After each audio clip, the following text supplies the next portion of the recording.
세 번째 제가 강조하고 싶은 것은 주거와 관련된 것입니다. 주거와 관련된 것. 자, 우리가 태어나서 자라서 공부를 했죠. 자, 이제 일도 찾았습니다. 그런데 지금 뭐 선진 국가들도 그렇고 우리나라도 지난 몇 년 사이에 주거비가 차지하는 비중이 너무 커졌어요. 대체로 선진국에서는 자기 번 소득의 약 30% 내외 정도를 주거비로 쓴다라고 알려져 있어요. 저는 이제 광주에서도 살아보고 서울에서도 살아보고 뭐 한 20여 년 전에는 일산 신도시에서도 제가 살아본 적이 있습니다. 그런데 주거비 중에는 고정적으로 들어가는 주거비가 있어요. 예를 들면 관리비, 뭐 아파트에서 한다고 관리비라든지 이런 것들, 뭐 요즘은 전기세나 뭐 전기요금이나 가스요금 이런 것이 분리 청구되기도 하죠. 자, 그런데 이렇게 새 사는 사람의 입장에서는 주거비가 어떻게 들어가느냐, 매달 월세로 들어가는 거죠. 그래서 돈이 좀 있으면 전세가 좀 해야 되는데, 문제는 제가 젊은 시절에는 뭐 예를 들면 그 당시에는 전세가 500만 원짜리도 있었습니다. 지금은 뭐 상상이 안 되는 돈이지만, 그런데 1년 내내 제가 돈을 모아도 500만 원 모으기가 어려운데 전세 보증금이 그냥 1,000만 원 이렇게 올라가 버리는 거예요. 그러니까 결국은 그 집에서 살지 못하고 다른 집으로 이사를 해야 되게 되면 이사 비용이 들어가요. 뿐만 아니라 복덕방비가 들어갑니다. 그러니까 이 주거비라는 것을 매달 우리가 내는 방세나 혹은 무슨 뭐 아파트 관리비나 이것만 생각해 가지고는 안 되고, 실제로 이게 들어가는 비용이 적잖아요. 제가 우리 인간과 복지의 지금 이명복 대표께도 제가 2층에서 내려가지고 아무리 봐도 없더라고. 왜냐하면 제가 몇 년 전에 여기 왔을 때 2층에 사무실이 있었던 것 같은데 3층으로 옮겼대요. 이렇게 넓은 방으로. 너무 집에 이렇게 리모델링 한 것 누가 돈 주겠어요? 자기 돈 들어가는 거예요. 그러니까 2층을 리모델링을 다 해놨는데 3층으로 옮기면 또 리모델링가 들어가는 거예요. 이런 것이 다 포괄적으로 말해서 주거비예요, 주거비. 자, 그러면 주거비를 아끼는 방법은 뭐냐? 빨리 내 집을 장만하거나 너무 집이라도 안정적으로 살 수 있는 집을 장만하는 것이 중요합니다. 나무 집이라도 안정적으로 장만하는 거죠. 자, 우선 가장 좋은 방법은 월세를 지원받는 방법인데, 그건 주거급여를 신청하면 됩니다. 혹시 주거급여를 신청하려면 가구 소득 인정액이 기준 중위소득의 몇 % 이하여야 됩니까? 자, 주거급여를 신청하려면 몇 %요? 45% 이하? 네. 혹시 자, 주변에 주거급여를 신청한 사람들이 주변에 있습니까? 아동들이 그러죠. 지금 그룹홈에 계시니까.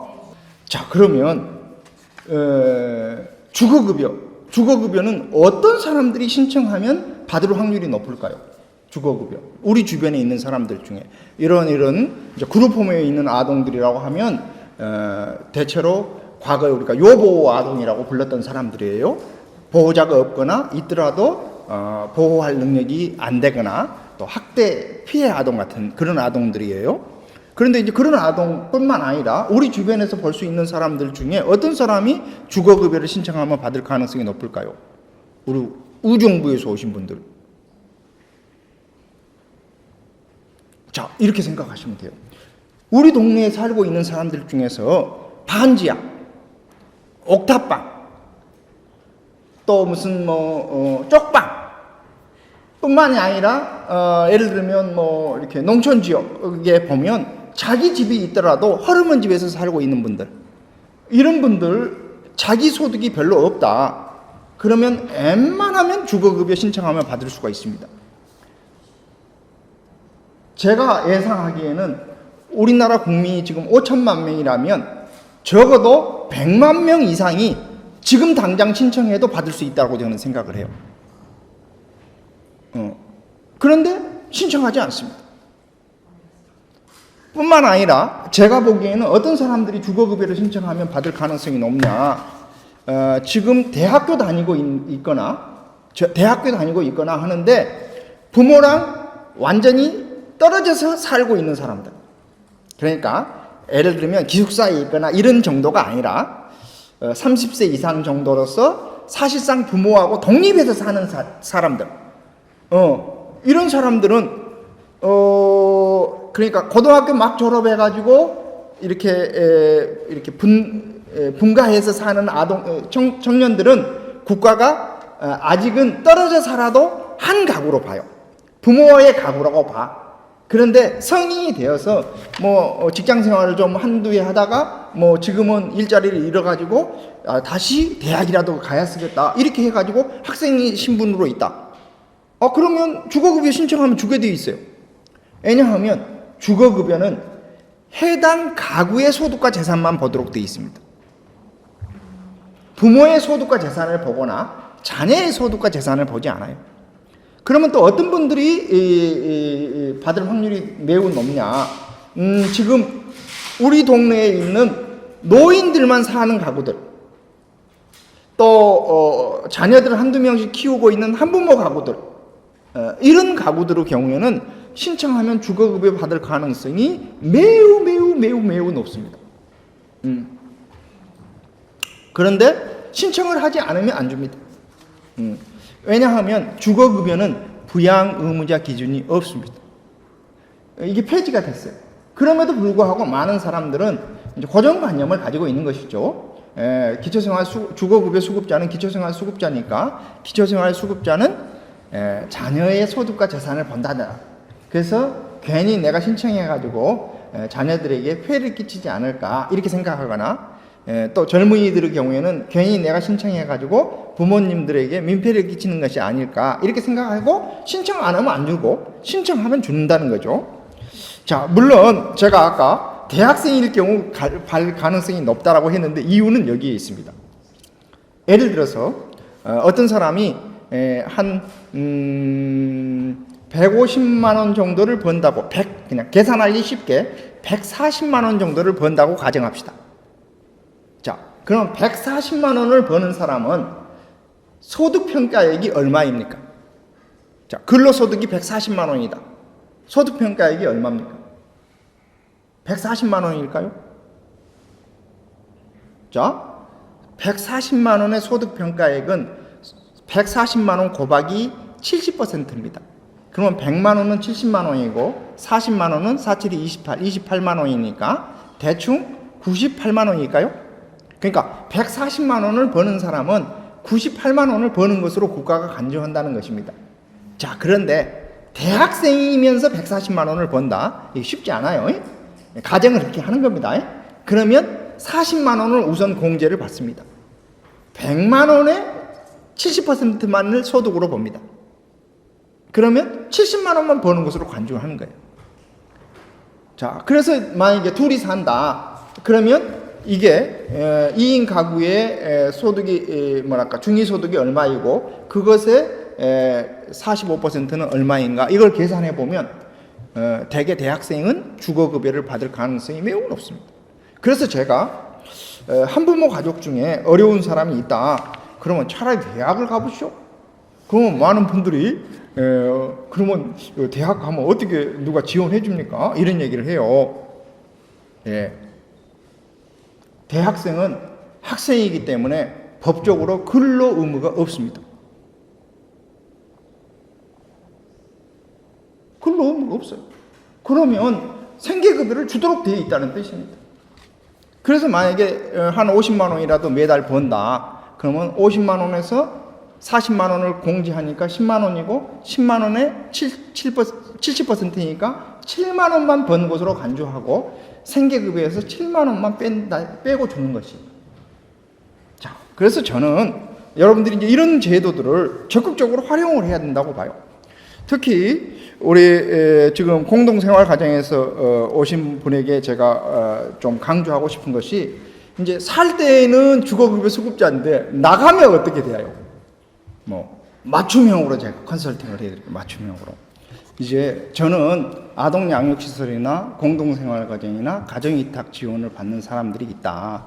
그러면 저는 코를 끼어서라도 무조건 대학을 보내시오라고 저는 얘기를 합니다. 그러면 애들이 공부를 안 한대요. 아, 그래서 전문대학이 있습니다. 전문대학. 아침에 못 일어나요. 아, 그래서 사이버 대학이 있어요. 다 이게 대학입니다. 대학이. 왜냐하면 이게 이제 고등학교를 졸업하고 어디 취업하고 있다. 그러면 기껏 해야 200만 원 미만 일자리인 경우가 대부분입니다. 그런데 그 즉시 이제 쉽게 말해서 수급자에서 떨어져 나가 버리는데 근로생이 되면 근로 의무가 없기 때문에 이 생계급여도 받을 수 있도록 되어 있어요. 자, 그 다음에 수급자이기 때문에 국가장학금을 520만 원까지 받을 수 있도록 되어 있습니다. 다른 학생은 B학점이 돼야 되는데 이 친구는 C학점만 받아도 국가장학금을 받을 수가 있습니다. 그럼 40명 중에 B학점은 30명까지가 B학점인데 C학점은 39등도 C학점입니다. 쉽게 말해서 대학 졸업할 수가 있어요. 자, 그 다음에 주거 문제는 우선 LH 주택공사에 얘기를 해서 토지주택공사에 얘기해서 전세자금 대출을 받을 수가 있습니다. 그래서 독립생활을 좀 하다가 자기가 기초생활 수급자 신분에 있을 때 가급적이면 영구임대나 매입임대로 갈아타라고 저는 주장을 하고 있습니다. 왜냐하면 이게 토지주택공사에서 계약한 집은 이사하면 끝이에요. 그런데 영구임대 아파트나 매입임대 아파트는 들어갈 때는 좀 뻣뻣하게 굴지만 일단 들어가면 자격만 유지하면 나가라는 얘기를 안 합니다. 그런데 여기에서 살다 보면 영구히 임대 아파트에서 살 가능성이 높아져요. 그러니까 방금 말했던 청년 내일 체험 공제라든지 이런 것을 활용을 하거나 또 자립수당이라든지 이런 걸 좀 저축하거나 해서 가급적 국민주택이나 이제 분양조건형 공공임대로 갈아타야 돼요. 자, 분양조건형 공공임대라는 것은 어떤 겁니까? 자, 영구임대 아파트는 여러분들이 잘 아시잖아요. 자, 분양조건형 공공임대주택. 그러죠. 대개 한 5년이나 10년 동안은 임대로 있다가 그 다음에 분양할 때에는 그 임대를 하고 있는 임차인에게 우선 분양해 주는 겁니다. 그러니까 쉽게 말해서 만약에 어떤 사람이 이렇게 전세자금 대출을 받아가지고 거기서 한 2, 3년 살다가 매입 임대나 이런 데로 좀 갈아탔다가 자기 지위가 있을 때 예를 들면 분양 조건은 공동 임대 아파트로 들어갔다. 그러면 큰 돈을 벌지 않는 한 그냥 계속 살 수가 있어요. 그러면 적어도 5년, 길게는 10년 동안 이사 걱정 없이 살 수 있고, 그리고 그동안 돈을 좀 벌면 그 돈을 좀 넣고 그 다음에 자기 이름으로 등기해서 이제는 은행에 대출을 좀 끼면 결국은 내 집이 되는 겁니다. 그런데 이제 우리나라의 집이라는 것은 지금까지 IMF 경제 위기 때를 제외하고 분양한 아파트가 분양 가격보다 떨어진 적은 없습니다. 대부분의 아파트가. 그러면 먼저 산 사람이 임자예요? 나중 산 사람이 임자예요? 먼저 산 사람이 임자예요. 그렇습니다. 그런데 많은 사람들이 자립을 가르쳐주면서 자활을 얘기하면서 어떻게 하면 일자리를 통해서 자립을 할 것인가 자활을 할 것인가 하는데, 솔직히 말해서 일자리를 통해서 자립 자활한다는 건 거의 불가능합니다. 그냥 한 달 벌어서 한 달 먹고 살고, 기껏해야 좀 저축하고, 그러면 어떻게 해야 되느냐? 콧구멍만 한 집이라도 자기 집을 장만하고 그것을 계속 뻥튀기 해야 됩니다. 15평이나 18평이라도 일단 집을 장만하고 그 다음에 전세 끼고 이렇게 하다가 24평으로 갈아타고 그 다음에 또 좀 노력해서 33평으로 갈아타고 이렇게 해야 집이 되는 것이지 돈 벌어 가지고 집 산다? 이거 되지 않습니다. 결국은 이제 이런 것을 실질적으로 저는 가르쳐 줘야 된다고 봐요. 그런데 선택 가능한 것들이 있다 이거예요. 그러면 혹시 제가 말하는 이런 분양 조건형 공공임대주택이라든지 이런 데 들어가려면 연간 소득이 어느 정도 된 사람이 거기에 들어갈 수 있을까요? 신혼부부다. 그러면 연간 소득이 어느 정도 돼야 신청하면 서류라도 받아줄까요? 4,800만 원. 4,800만 원 이하 연간. 자, 또 한 번. 자, 여기서 말하는 4,800만 원의 근거는 뭐예요? 중위소득이에요? 무슨 평균소득이에요? 뭐예요? 세금에서 일반 사업자냐? 그거를 기준 그거지. 좋습니다. 자, 그보다는 높습니다. 예. 혹시 신혼부부는 몇인 가구입니까? 신혼부부는? 예, 이런 식이라 이거예요. 신혼부부는 3인 가구예요. 신혼부부는 3인 가구라고. 애가 아직 없어도 3인 가구야. 그런 식이라요. 그러니까. 자, 그러면, 중위소득이다. 그러면 여기서 말하는 중위소득, 4인 가구에 우리가 중위소득 그러면 한 60만 원 됩니까? 한 그쯤 돼요. 4인 가구의 중위소득이. 그러면 이보다 훨씬 높습니다. 왜냐하면 도시 근로자 평균 소득이에요. 도시 근로자 가구의 평균 소득. 그러면 이게 한 540만 원쯤 된다. 그러면 100%이면 예를 들면 540만 원이고 이것이 120%이면 한 700만 원 가까이 돼야 합니다. 그러니까 어떤 경우에는 운대가 맞으면 연간 소득이 한 7천만 원 전후가 된 사람도 신청하면 집이 나와요. 자, 그런데 그런 집이 또 어디가 있냐? 도대체 매입 임대주택이라든지 이런 집이 어디가 있냐 물어보는 영구 임대 아파트는 어디 단지가 있다는 것이 보이는데 어디가 있어요? 매입 임대 이런 아파트들이 어디가 있습니까? 그렇습니다. 대한민국에 곳곳에 있고 내가 살고 있는 이 아파트에도 세대가 예를 들면 840세대인데 예를 들면 그 중에 한 800세대 정도는 각각 자기 주인이 있고 40세대 정도는 주인이 토지주택공사일 가능성이 있어요. 대체로 1층이라든지 2층과 같은 저층 혹은 햇볕이 좀 잘 안 들어와 가지고 분양이 늦게까지도 안 되는 이런 집들 같은 경우 토지주택공사가 아예 딱 사서 그걸 10년 이런 식으로 운영하는 경우가 적지 않습니다. 그런데 저는 그래서 이렇게 아무래도 경제적 자립이 쉽지 않는 사람들은 제일 편한 데가 영구임대 아파트입니다. 그런데 한부모 가정이라든지 자녀가 좀 있는 가정이라든지 그러면 저는 웬만하면 매입임대나 국민주택이나 공공임대로 갈아타라고 얘기를 해요. 그 이유는 비용이 살짝 더 높긴 하지만 적어도 너 어디 사냐? 네 영구냐? 이런 말은 안 듣는 거죠. 이해되시죠? 그런데 이제 아이들의 입장에서는 이게 그 자존감에 굉장히 중요한 영향을 줘요. 그리고 당사자들도 이렇게 아무래도 이렇게 지역 주민들하고 접촉할 가능성이 높은데 본인이 나는 영구에 산다께 하는 얘기를 다른 사람한테 말할 수 없으니 어디 사요? 그러면 그러니까 나중에 알려줄게. 이렇게 하고 말아버린단 말이죠. 그런데 이제 이렇게 매입 임대라든지 이런 데에서 살다 그러면 굳이 내 아파트가 어디가 아니다라고 할 필요는 없는 거죠. 그런데 이런 집들이 그러면 어디에서 구할 수 있느냐? 자, 어디에 가서 청약을 할 수 있습니까?